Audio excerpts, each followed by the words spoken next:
You're listening to Destination University, a podcast for college-bound teens and the parents, mentors, and educators who support them. If that is you, you are exactly where you're supposed to be. Welcome to episode number 84, a conversation with Jon Rice of the University of San Francisco, who's going to be talking to us about listening to yourself, your teenage self, because there's a lot of months between deciding and your final decision.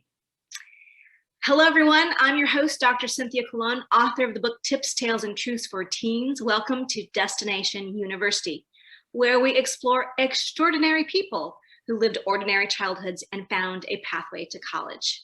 As a parent of a college-bound teen or a champion of one, you are growing the community of informed families across the nation. Thank you for joining the movement. I am so pleased to welcome Jon Rice for the first time to the show. And so say hello, Jon, and tell us how you're doing today. Thank you so much. I'm so glad to be here and honored to be a guest on your program. Doing great. We are, I guess, at this point, getting ready to release decisions. So we've spent a lot of time reading applications. It feels really good to be able to deliver the news to these next college-bound students. Oh, it's such an exciting time.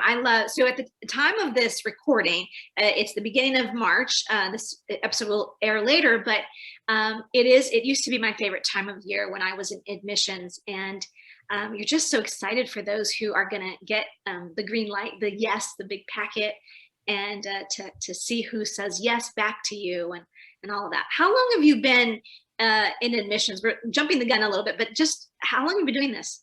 Absolutely. I've been at the University of San Francisco for just over 6 years now. And then prior to that, I was a Fulbright fellow in South Korea doing some educational work out there. So 6 years, I guess, formally in admission, but I was that guy that worked in the admission office from about the second week of college, my freshman year onward. So although it wasn't the classic story of going straight into admission as maybe your listeners have heard, I kind of knew early on this was something I was maybe interested in doing. It took a little while to get there, though. Well, listeners, I like to tell you to grab your beverage of choice. And if you're old school like me, I still do paper and pen. You're going to want to take some notes. We're going to have some golden nuggets here. Jon and I got connected and met through, he was a guest panelist on Dream College Academy, one of the modules, actually a couple modules, and several members of the team from USF were there. And I have to say, I've been super impressed with everyone there. And so I'm happy to have you. And if you're watching this episode and not just listening to it, if you're watching this episode, you see his beautiful background. And San Francisco is one of my favorite cities in the world. But for those who've never been to USF or San Francisco at all, share with us a little bit of sort of like, what if you were literally in your office at school, what are you looking at, and describe USF for us? Yeah, so I have to start with San Francisco as a city, not just because it's in our name as an institution, but because the city is kind of a weird place. If you've never been to San Francisco, I know some of you have, if you've never been to San Francisco, it's kind of a funky city. And not just because the people, we know we're a little wild. I think more, and that most people don't know, San Francisco as a city is only 7 miles across. It's 7 miles by 7 miles, 49 square miles total. 49ers, if you ever wonder why they're called the 49ers, Gold Rush, also the size of San Francisco. But what that means is that where USF sits, we are on a 55-acre campus in the exact geographic center of the city. So if you were to turn to your west from the USF campus, as I would from my window, and I look out to the west, I will see the Pacific Ocean, because that's just 3.5 miles from campus, and we're on one of the highest points in the city. On the other hand, if I turn east, exactly 3.5 miles from the campus, you can see the skyline of San Francisco and the bay and downtown. So it's a very compact city. What's a little interesting about USF is that even though we're a city school, it's 55 acres of campus in the middle of the city. So when you're on the campus and when I'm in my office, it feels kind of like college should, as I say, in some ways. It's got the green space, the academic buildings, the quads, kind of feels like college from the movies, but you're also getting a city experience where you're right in the middle. And I would argue it's maybe one of the most beautiful places in the world to look out on and be able to see the natural beauty of the Bay, as well as kind of this hustle and bustle skyline modern city to the other direction. Okay. Did you say 55 acres in the middle of the city? 55 acres in the middle of the city. No me digas. I mean, like, I've been to the campus. Wow. That's a lot of space to be right in smack in the middle of the city. That's a great description. I need to go back and visit again, apparently, and have a picnic. Worth a visit. Worth a visit. Oh my gosh, I love this.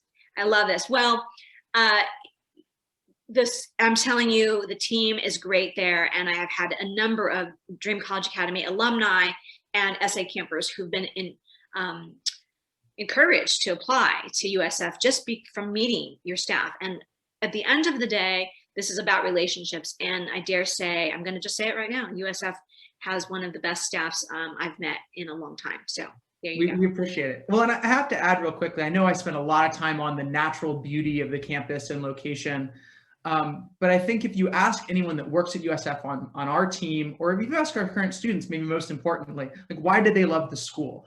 Most folks will start with San Francisco. That's probably how we got on their radar. That's not a bad reason. It's an amazing city.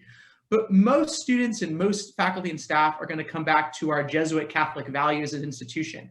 And I would say my favorite part of the university is those Jesuit Catholic values. And here's the kicker. I'm not Catholic, like not even at all. And it's not about a religious dogma. At USF, it's really about an emphasis on equity and access and social justice.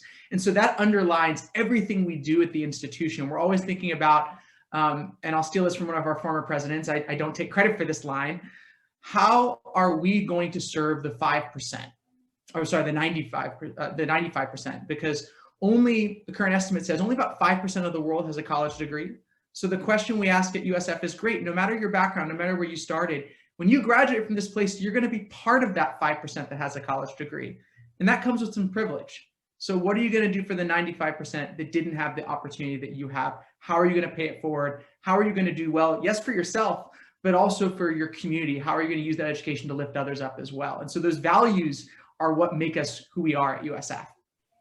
Ah, that is lovely. Okay. I love that you said that you're not a Catholic. So not even like a kind of like a recovered out. Episcopalian. So I am Catholic. I'm a JV Catholic. I'm by no means on the varsity team. But folks, listen to what he just said. 5% have college degrees. That's a true statement. I mean, I know like we talk college, all the time, but I love that USF is all about how will we serve the other 95%. That's beautiful. That's beautiful. And equity, access, and justice, write that down. Those are golden nuggets. I love it.